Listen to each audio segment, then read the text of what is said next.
Hello and welcome today to Not Just Ads, the creator economy for B2B. Today, I'm delighted to be joined by Steve Mudd. Steve is a founder and he's run a number of businesses as well. He's currently founder of Tasteless AI. Steve, Talentless AI. talentless. Why? We are also tasteless. I got that one wrong then. Thanks for correcting me. Welcome to the show, Steve. Nice to chat with you.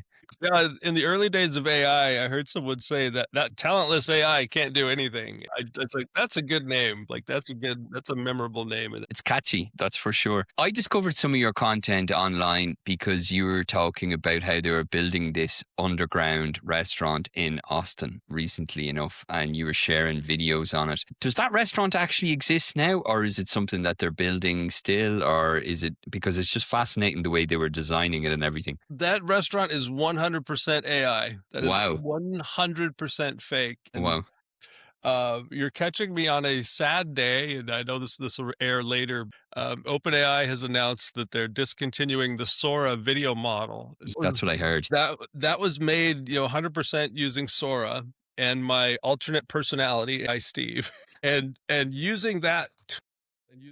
I put a lot of content on TikTok, and I did a joke restaurant review once of a restaurant that didn't exist. It became kind of my thing. And so like the Casa Bonita restaurant, the underground thing was kind of a takeoff of my hometown of Denver has this famous restaurant called Casa Bonita that's now owned by the guys who do South Park. So there's a whole documentary about it, and I'm like, and we're in the middle of all this crazy construction in Austin. So I'm like, what if you took that restaurant and put it in the hole? So Sora was the only creative tool where it economically made sense to build a video like that. No, it's very believable. How long, like in terms of prompting and getting everything set up, what are you looking at normally for a time frame to do something like that? That particular video, I think the hardest part in all of this is the upfront setup and thinking about the framework of it. And so, like the first time I did a restaurant review like that, it was an accident. It was literally just what would this look like? And then I realized, okay, you'd need a framework of, at least in the Sora universe, probably 6 shots, 6 15-second shots that you can kind of piece together. And then it's based on the idea. So once I had the idea, I could pretty quickly map out what those 6 shots were. I probably ran, 2 to 3 variations of each shot. So it probably took me an hour or 2, from beginning to end to kind of get those shots together, put them in the machine to edit. I typically, I don't know how to edit. I have a kid who edits the important stuff. Like he knows what he's doing. Dakota knows what he's doing. So I used Descript as an edit. So I just pop them into Descript and I'm like, Descript, put these in order. And then I just go through clip by clip and it merges it together. Cut out the AI weirdness, yeah. And so the company that you set up a couple of years ago, then where did it all come about? Like, how did that start, and what's the kind of the niche that you're in? You mentioned about like restaurant reviews and kind of the distribution of TikTok and stuff, but maybe you could just share like kind of the broader business itself. Yeah, so I came out of the B2B tech universe. I used to run content marketing and messaging for NetApp, the data storage company. I was at Ogilvy working with IBM. So I was in that universe for a long time. And it was about 3 years ago when I saw a story about Synthesia, which is an avatar video platform. And, I've spent, in the corporate world, I had spent like $25,000 on talking head videos. You get like, we got to make sure the executives are there on time. You got to schedule it, you go through, and it takes you like 18 weeks. And I'm like, I sat down with Synthesia and I'm like, I can do that same thing in 20 minutes now. And so that was kind of the beginning. And so I started Talentless really as a way to see where this space was going, to be like an agency that creates content in this. So at the same time, it became, we're working with B2B and consumer clients on creating content, but then we're also just creating our own stuff, partly because we love it and it's fun, and partly because it gives us the muscle memory, right? To learn to use the tools and the models and to understand what's there. So I would say like the last 3 years, I probably haven't gone a day without generating some type of an AI video on one. And so you kind of learn what this AI native workflow looks like. So and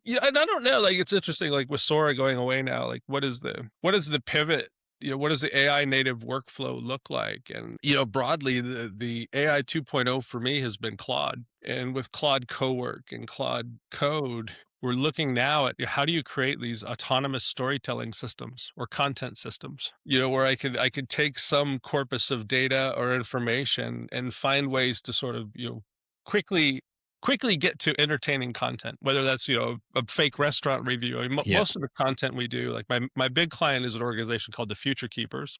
Yeah. And if you picture the Future Keepers is basically advocating for the energy transition in Southeast Asia. We want to tell solar stories. And so if you look at that industry, you're looking at organizations that do spend so much money on research and white papers, and they'll come out with here's 800 pages of information that tells you how we can change the planet. And they'll tweet about it once, and they'll host a webinar about the thing, and then it sits on the shelf. So our model with Future Keepers is how do we take that massive amount of content, and instead of one 80-page white paper, can we do 80 videos? Can we tell that story using faceless videos or avatar videos or Sora videos? Like in that world, I'm a little sad too, because we actually have an ongoing series of a panda bear who's a solar tech who meditates and shares lessons about solar, right? Like it's just off. Like in the normal non-AI world, you have the time or the budget to hire a panda to do it. No, for sure. No, I'm taking notes here because it's really exciting. Because one of the things that just pops out in my head now when you mention that is like going from the Ogilvy kind of like IBM B2B world, which is iconic brands, really well known. Ogilvy, obviously the creative agency, like they've been around. David Ogilvy is a titan. Where do you see it now? Like when the company that you're working with now, and like big brands, and then kind of like the AI creativity. Do you think that they kind of a little bit reluctant to kind of dip their toes in it because they think that like what you say about like creating 80 videos? Is there a chance then that they kind of lose staying on brand when things can be just put out so quickly? Or do you think actually, that's great because you can see what works and what doesn't and you can reiterate? That is the key tension I think that so many companies are dealing with. On the B2B side in particular, there's such a hesitance to be creative at all. It really has been for a while, where that creativity ends up being, very, very measured in how they do it. I think for nimbler and challenger brands, Liquid Death is one. Like I've their AI strategy, where they're like, okay, we're going to lean into the weirdness of AI. They've done some interesting ads where they had like a figure skater whose head exploded or something. The full creative passions. Anecdotally, I heard like the CMO of Palo Alto Networks had said, "I want my team to do a TV grade commercial like every week."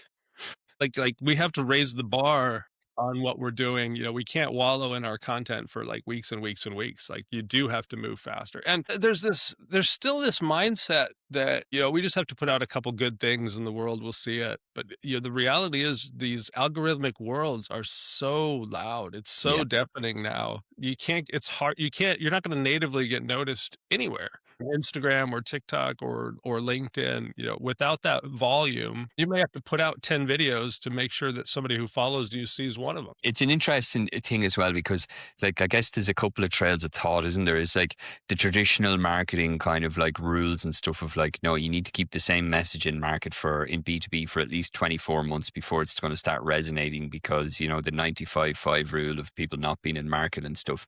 But then when you have AI, it's on one hand, you have that ability to do that consistently. But then, like what you say about the CMO of Palo Alto Networks, you're looking at like, look at all these tools and how you can be experimental. Why not see what's resonating? So do you find it's now that like when you're doing your own thing with the company that you have, do you find that there's kind of a reluctance with that change, or is it more like people are just trying to like keep up with it and try to be like kind of relevant, which is very difficult because there's so much content being released? I think creatively, so many brands AI is three things to me, right? Like first of all, it's an operating system and how you do your day-to-day job, how you write, how you brainstorm. AI is a user experience that brands have to wrestle with, and then AI is a creative multiplier. The brands that I've talked to and work with, and these are again mostly on the B2B tech side, just from a consulting side, they are still in that AI as an operating system standpoint, and they haven't come to wrestle with this idea that their website is probably also out of date. Yep. Like the experience of these AI chat tools is better than most websites. I can get more information from Claude about your product than I can from your website. Yep. And that's a shift. And so the creative multiplier, I think for the more nimble brands that are already used to having a lot of content in the market, adding AI into that mix hasn't been that big of a deal. What I have seen is some adoption internally where people are experimenting with internal videos. We've done 3 or 4 different sales kickoff videos. We had one sales kickoff video where we turned the executives into like the Fast and the Furious universe, or we did another one where we turned executives into Avengers. Things I think it will come, and I think by necessity teams are sort of starting to learn. Even the internal teams, or at least are starting to learn and dabble with the tools and see what's possible. What do you work with then normally? Like, so you mentioned there, like the operating system, the user system, and then the multiplier system. So for the company that you have at the moment, in terms of like how you operate in the business, then how do you kind of adapt that then to your workflows and how you deliver, say, output, but also how you kind of create videos then as well? We are AI agnostic in a lot of ways. So if you ask me this question in 2 weeks, I might give you a different answer, right? Like we kind of adapt to what the best tool on the market is at the time, and we're lucky enough to have that flexibility. I probably don't need ChatGPT anymore if I can't use Sora. So I from what I've seen, like for the moment, right now, the capabilities of Claude Cowork and Claude Code and the way that it's starting to integrate into other business applications, you can use Claude to set up like a fully autonomous business operation, period. And people are just now like there's all these videos, like this is like this new excitement on TikTok with the builders. It's like, oh my God, I did this with Claude, or you could tell Claude to do something and it works on it overnight. So that's an important part of the stack. The creative stack for us, we've been a HeyGen agency partner with the HeyGen avatar videos. That's a critical part of our stack. Gemini, Veo, Nano Banana, Yep. and Veo. I could probably run my whole business with Gemini, Nano Banana, and Veo. And then we also dip into the Chinese models like with Kling, and just started to play with the new C dance as well. But we try, like I said, we try to stay on top of everything so we kind of know what the strength is of the model. Sure. And right now, creatively, Google Nano Banana #1, hands down, is the most miracle thing in the world. Yeah. And as I look at the other underutilized creative stack, Notebook LM. Like if I had to Yep. pick my 2 tools that I can't live without right now, it's probably like Notebook LM, Claude. I don't know. Okay, 5 tools I can't live without. Notebook LM, Claude, like Nano Banana under the hood, like those things we're gonna be able to weave into these operations. Like we're talking about future keepers about Xing our content output. Like, and we figured out like with future keepers, the magic of AI was actually interns. Right. Is we had 3 interns who we trained to use the tools, and they all generate 2 to 3 videos a day times whatever. And now we're at the point where we've learned enough there that we can sort of move those interns onto higher value content and sort of Sure. automate the rest and just turn up the volume as we think is necessary. How do you find then when you're working with the interns, and how much creative freedom does a company like that give you in terms of, do they kind of say, look, we trust you because you're the expert in this, we're all in on AI? Or is it some of the clients, maybe not them, that they give you like a kind of a brief with some guidelines, and it's kind of like it's up to you then to come back with suggestions? Future Keepers has been a dream client because they give us that creative freedom. When we're working with other brands, we're working off of a brief, we're going through approval gates and everything else. I try to consult to simplify the workflows. Version 17 is never better. I can than imagine. the one. We'll see that. I don't want to say like I know you have to protect the brand, but sometimes there's a level of nitpickiness that adds unnecessary cost and into the project. And so you're looking to find that balance of people who kind of understand that AI may not give you perfect, but it's going to give you pretty good, and you're going to know pretty quickly whether the content flies or not. Like it's probably better to experiment with things, stand up, experiment, build something, put it out there, and then if it flops, do something else. Exactly. The market will just tell you straight away what's going to resonate or not. What do you find then in terms of how that kind of sits into their overall like strategy? Like what you mentioned, like this is kind of, if we were having this conversation 5 years ago, it would be like a company like that, their go-to in terms of like to the market is probably a white paper and a piece of research that a very small consumption.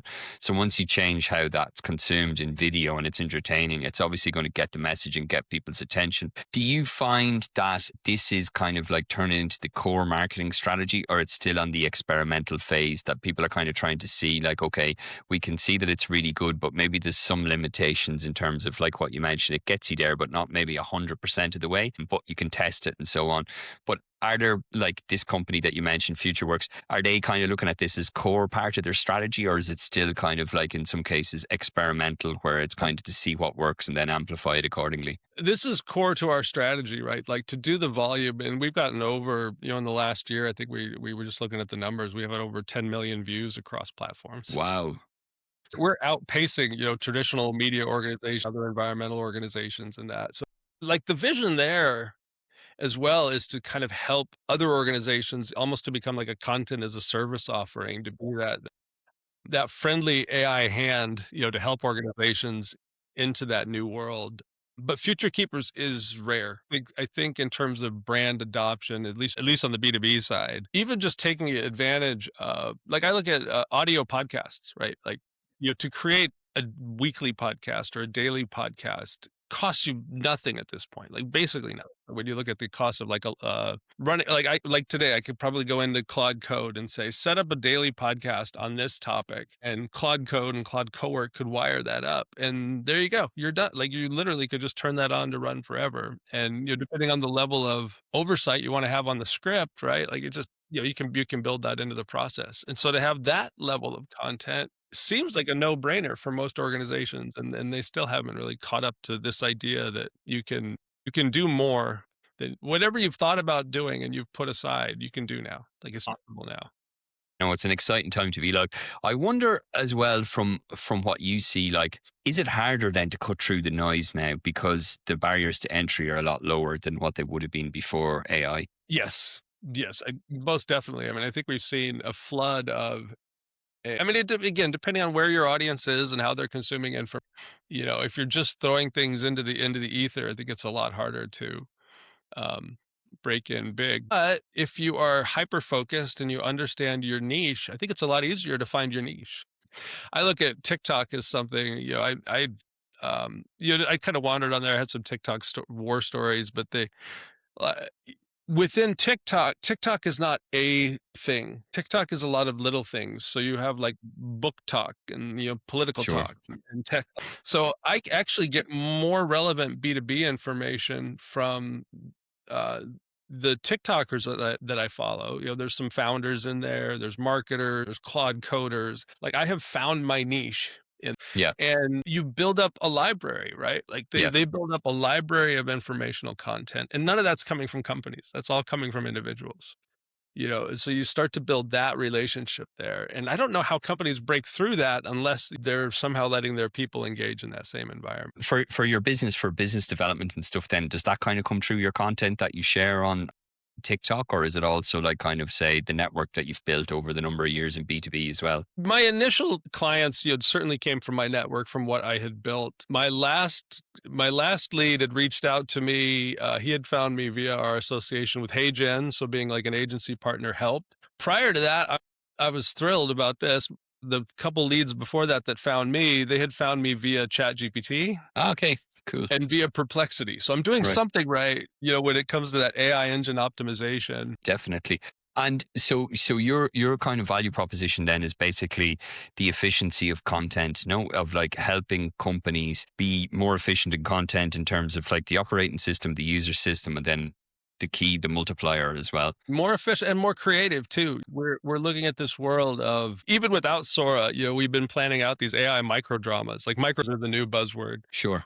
But we can sit down for if I don't know, the micro drama model, right? Like they'll shoot like 100 episodes of these show, like Lifetime movies kind of things, and then they'll cut them up into 2-minute episodes. Well, we can do a series of like 2 minute, 10 2-minute episodes for a brand if they want it.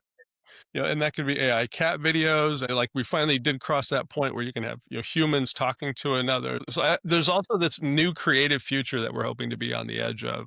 The Sora stuff, like that video, it was kind of an example, I think, of what we could do with episodic content. Like that restaurant was a standalone episode that was there, but to start to have recurring characters as well, like AI personalities that live on and you can kind of use and reuse. And I think there's a future world maybe where you have those AI personalities, or maybe there won't be. But No, but it's right, because if you think about, like, whether it's an AI personality or it's a real personality, if it's memorable and it's kind of building that mental availability with somebody and it's consistent, it's probably going to resonate some way if people are okay with it being AI, which I guess there's probably two schools of thought. It's, I think, the people maybe that haven't embraced it fully kind of maybe zone in a bit too much on its limitations, whereas those that see what's possible can really see that it's probably going to change. It's going to change a lot of things. it's so much is possible with it, and it comes down to, and what all the models have struggled with is consistency and control.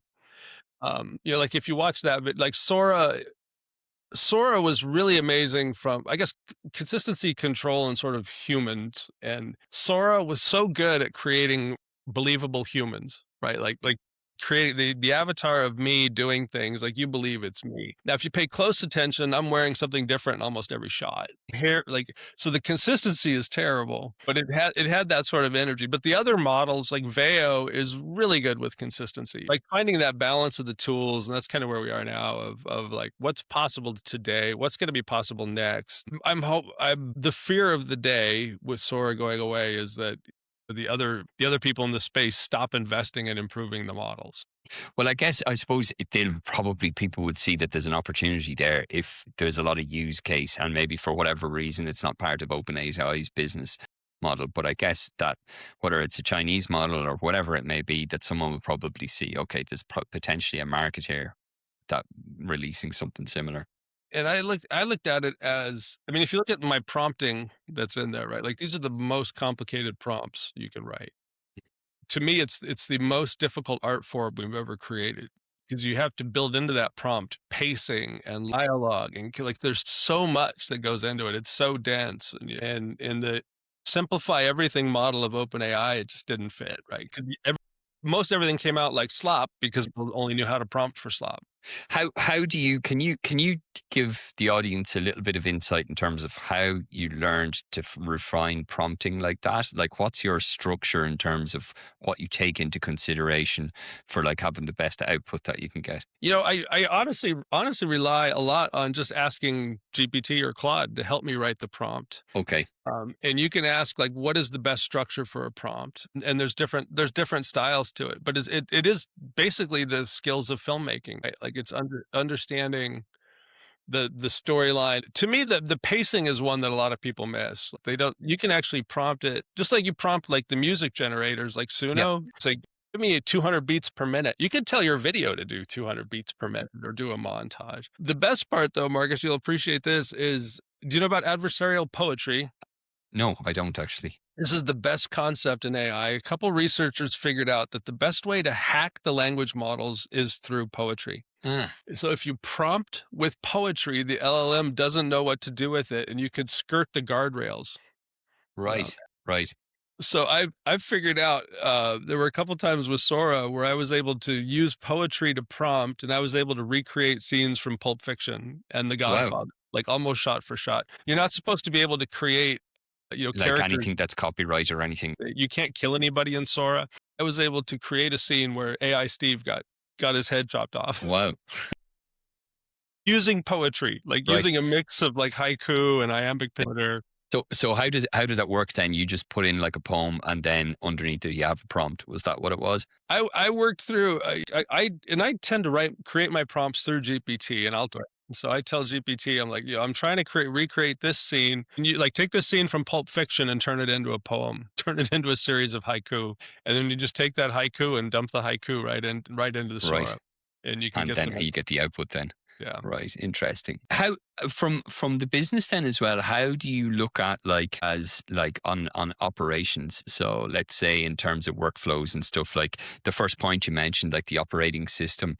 What does that look like for you on kind of a daily basis? Like a lot of people talk about agents, and from what I see as well, like I use it for certain things, but I find with agents, I'm just not there yet to kind of like have everything automated. And I'm sure maybe some people it is possible, but I just wondered in terms of when you think of an operating system, is there anything that you have it there where you've kind of like built it on agents and they're kind of nearly autonomous to some extent? Or do you have that level of trust there still that with agents that you think they have that capability? I was so skeptical about agents for so long, and it was Claude Cowork that turned me around. So I am now, and we'll see how far this goes into real life. Every time I touch a task right now, I'm asking myself, can I automate it? And so I've been able to do some amazing research and outreach, and I've had Claude balance my checkbook, and QuickBook. I've had Claude pay invoices for me. I'm still sort of approving the process as it goes.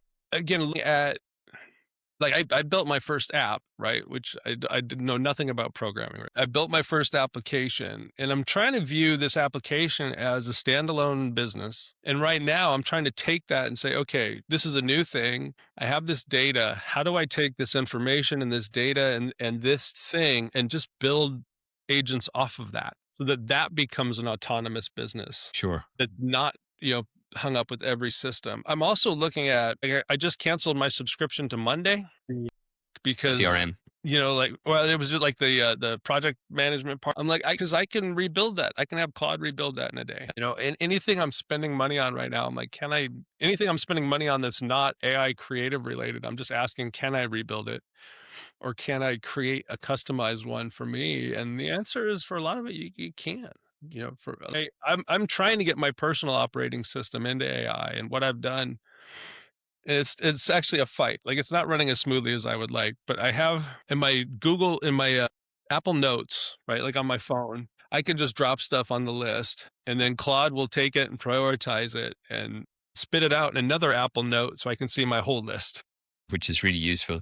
And because my old process was the whiteboard, like I would write on the whiteboard, and maybe I get 80% of those, but it still need that like I'm not letting it work autonomously on that list, but I will let it walk me through those steps and help me get to the. Gotcha. How do you find the difference then between Cloud Cowork and Cloud Code? Because I've used Cloud Code in the terminal. I find it useful for kind of like just doing web scraping and stuff like that for certain things. But I just wonder from Cowork then, what are the kind of tasks or things that you found it useful? You mentioned about like kind of making payments or doing things like that.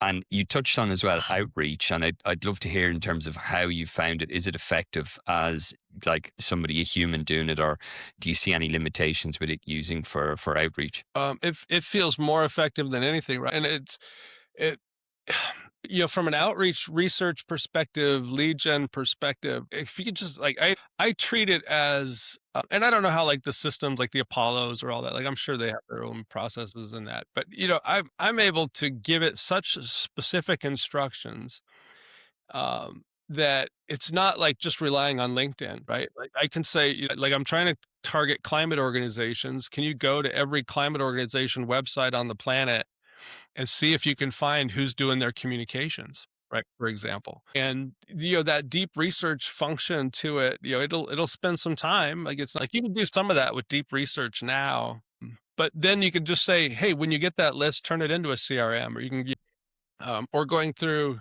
I mean, I look at even like my own email. Like I haven't really turned my own email into I'm behind on the CRM side. Like I need to do better at that. But my plan is to be able to have Claude basically create me a CRM that starts to have some of these, if not automated processes, at least the automated nudge for me to go do the right thing at the right. No, it's so fascinating, isn't it? It's really, I think it's looking at what can be automated and where are the wins. And there are so many. And I think it's like, it's only really when, like what you mentioned, of looking at the tasks that you do and then kind of thinking, okay, is this my time served best here? Or actually, could this be automated? And the only limitation, and I don't know how you find this, but I think a lot of platforms, I find that, like, let's say Riverside or even Descript or some of these, if I'm thinking of like, okay, we record this podcast and then we want to put it into shorts and I'm trying to link it up to Descript, I find maybe I'm doing something wrong, but there's still kind of limitations in terms of actually getting that to work as a workflow. Maybe it's possible with Zapier or something like that, but those kind of things That's where the challenge is, I find, with me, to kind of like when you go from one platform to the next and then getting it the output back. It'll probably come soon though. I mean, so my typical process, right, when I'm in that creative zone and I'm creating AI clips, right? And Veo in particular, like on Veo, I will go in, I'll know my prompts for like a 3-minute video. So I've got like, 10-second prompts, however many that is. And I have a lot of prompts, right? And I'm coming in ready, and I'll go in and like cut, paste, cut, paste, cut, paste, wait, cut, paste, cut, paste, waste. And then I got to download and everything. I got to take that downloads folder and give it to my editor or put it in. Solve that. Nobody's solved that yet. But I think I can build with cowork or even with code. I think you can actually start to build an automation that would at least help that. But I'm not sure you can get Riverside to talk to Descript yet, but that would be cool. That'd be really useful. Maybe through Zapier or something. Maybe that is Yeah. possible. I must check it out and see. I even got Claude to make a video. Claude can create like an MP4, which like I had a series of events and I wanted to create like a little video that basically was just social tiles of the events, and Claude made that. And how was the output overall of the video? It was great. I put a little Sora intro on it, so coming up here. So I think as you start to do that, I know like HeyGen has also introduced like an MCP connector, where instead of going to the HeyGen website, I can interact with HeyGen on my computer. So that's like our next step is figure, can I run my HeyGen videos out of, and then you could definitely get into that automated setup of, hey, cowork, or the tasks, I guess, like the scheduled tasks in cowork I've also been using to sort of check on the status of out, check on like any regularly scheduled programming, cleaning up my desktop, like I'll clean up my desktop and move the files around. That's very useful. How do you find with HeyGen then? Because I don't think I've used it. But I'm just curious in terms of the way it is. It gives you an avatar of yourself, right? So you can have like multiple different, and then that can be used for outreach. Is that kind of the value proposition, or is it other things as well in terms of customer service and stuff? They've got a few different iterations of it. So it's not necessarily just avatars of you. You can actually create avatars or use some of their off the shelf avatars. So you can have like this whole library of personalities in there. So I will use it again because that part of it's part of my brand. AI Steve will show up and I can do like, I'll do like like Sora, you get AI Steve for 15 seconds at a time. With HeyGen, I can get like 3 minutes of AI Steve, and you can mix that up with a little B-roll, and you're sort of a little better editing. But for Future Keepers, we use it a lot because we're able to create just these short informational videos and avatar introducing it. Maybe we go to B-roll, maybe we go to. So it's a volume play and so that's one part of it. The other part of it is translation. They'll do the lip sync translation. So AI Steve speaks Spanish fluently, speaks Czech fluently, Mandarin, like whatever language you need. And then they've just upgraded their live avatar capabilities. Okay. So you could have a live conversation with an avatar. Right. Wow. That's pretty useful. Is it, like, I'm just thinking of a couple of things, like, for instance, from what you see, and one of the things you see a lot in B2B now is the B2B creator space of like brands working with creators and stuff. And then also internal thought leaders within brands and kind of like voice of the brand and stuff. Are you seeing any companies that are kind of leveraging that AI piece with either working with creators or also with like how they kind of go to market with their thought leadership? I'm starting to see a willingness. What's interesting to me, like I've seen those internal thought leaders who are sometimes reluctant to be on camera. And I think comms and marketing leaders are just now realizing, we can do this without them being on camera, and the level of quality doesn't necessarily drop, or if you're at least clear about that. I haven't seen anyone do it at scale. I've seen a few projections of it. We have a couple of proposals out now where we're like, it's customers who have a regular cadence of information they want to get out, and it's written down, but it's that, how do you get from writing to the screen? Sure. I'm like, well, we'll just take it and put it on the screen. We don't have to schedule with Bob and get Bob on. Like, no, we can just, if you want it in Bob's voice, great. If you want to manage the brand expectations of that, you do it as many times as you want. But I think we're close to that, to companies sort of jumping on that. But there's also this hesitance because there is still an anti-AI thing out there. Yeah, that's what I was going to actually ask you in terms of like, I guess with a lot of companies that you're working with, they're obviously bought in on AI and they look, but then when you I was listening. You probably know it. Pivot with Scott Galloway. It's a well-known podcast in the Yeah. US, and they were kind of talking, and they were saying 70% of videos, or 70% of AI video in the US anyway, that people don't like it. Like that, there's only 30% that approve AI. My question really is that because there's just so much AI slop? But like if you actually use it and you have a process and you have the proper prompting, the output is actually of a lot better quality. So it's not really in that bracket of AI slop. Yeah, I don't know. How do you see it? I think the algorithmic world that we're in rewards volume. And I think you'd see a lot less slop if it didn't actually. I think part of it is like you have to go through the slop to get to the better content. Yeah, I believe that there is a world and there is some really good AI content out there that's original and interesting, but it's drowned out by all the noise. And so react negatively. I mean, I don't look at it like I understand the challenges of AI. Like I live it, like I feel it. Like today, especially with Sora, it's like I'm thinking like this world of AI where chat, open AI, and they've just extracted so much value from places and aren't necessarily giving it back. The energy usage and the copyright issue, like there are so many issues inherent with AI that I get it. I'm still creatively on fire. Right, and so it's this fight, like, every day, like, the corporate interest versus the creativity, and I understand the pushback against slop, but when I see something that's done really well, like, there's some really amazing AI filmmakers that are starting to emerge, and they're What are some of the ones, if you could mention them, and I'll put them in the show notes as well, like people that are using AI, doing AI really well? Any names, creators, any particular people that come to mind? there's a few studios that have gotten some funding, like Wonder Studios. Justin is a great filmmaker. Dave Clark is kind of like the quintessential. He's been more or less the face of AI in a lot of ways in Hollywood. In that, it's funny too because I'm like old school. Like these new creators have like little tag name, like they're almost like internet names, but I don't even know them all. But Higgsfield recently had a contest. Like if you really want to see the state of where AI content and storytelling is, Higgsfield seems to be a place where a lot of creators are gravitating Right. toward. They just did a contest. It was like they gave away $500,000 for a short film contest. And I've Okay. been around film for a long time in the creative world. Nobody gives away $500,000. It's interesting the way the Yeah. industry is going. Yeah, so they've now stood up. Higgsfield has stood up a few series. We're going to be standing up a few series as well, but where you can go in and just start to see recurring characters, recurring themes, and where we're coming from is all these initial people. My general impression, like you had there's four skills in this space, right? Writing, art, video creation, and editing. And so a lot of the creators that got into it were maybe into video and editing, Yeah. or maybe they were into video and art, but very few kind of had that full, Four writing dimension. through editing sort of pipeline. So as you get teams that are working together that have those different skills, I think you're going to see a lot more interesting things. That's what we're looking to do with our next projects, is kind of convene a team of writers and like a mini little Warner Brothers studio, have like a whole team of creators across those different disciplines. Any tools you mentioned Google VO and also Notebook as well, but any other tools that you use that you find that are really useful that people should be aware of? Yeah, I still go back to Midjourney. Midjourney.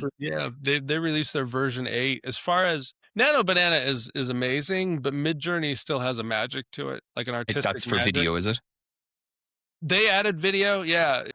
Basically started as the image generator, and they added video capabilities, and it's just the way it was designed, just has an elegance to it. Yeah. Put what you get, just have a quality that Nano Banana. So Nano Banana is a great workhorse, for that workhorse for like business work. But that Midjourney is like if you want to create something beautiful.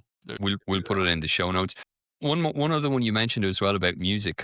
I didn't catch that. Was you mentioned it earlier on in the conversation? It was something about that to create beats and to create melodies. That there's three music tools that I do use. Suno is sort of the big one in the industry right now. Suno AI. You can go into Suno and you'll drop your lyrics or what kind of song you write. Labs has also released a music thing, so I'm trying to figure out if AI Steve can sing.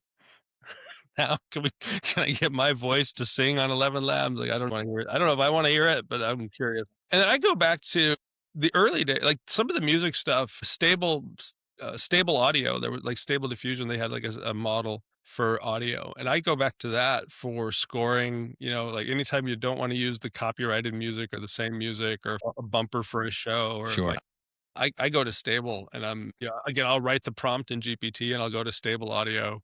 And then and Right. get the output there. Yeah, and that tends to get exactly what I need, because I'm not in the I don't necessarily have that interest in creating, like, an album of AI music like that. Like, I it just that's a bridge too far to. I know what you mean. No, it's certainly a very fascinating space to be in. Steve, it was great talking with you today. If anyone wants to find you, see more of your content, where do you share most of it? Where are you most active? You find me on YouTube, Talentless AI, and then also on, TikTok, is like, the weirdest stuff goes on TikTok. Perfect. All right, And we'll I put can't the remember links if to I'm both. Steve Mudd or Talentless AI there, but if you look for Steve Mudd or Talentless AI, Perfect. we can find. We'll put the links in the show notes as well. Steve, it was great talking with you. Thanks very much for joining us on the show today. Thank you, Marcus. I appreciate it. Good conversation. Great. Thanks a lot.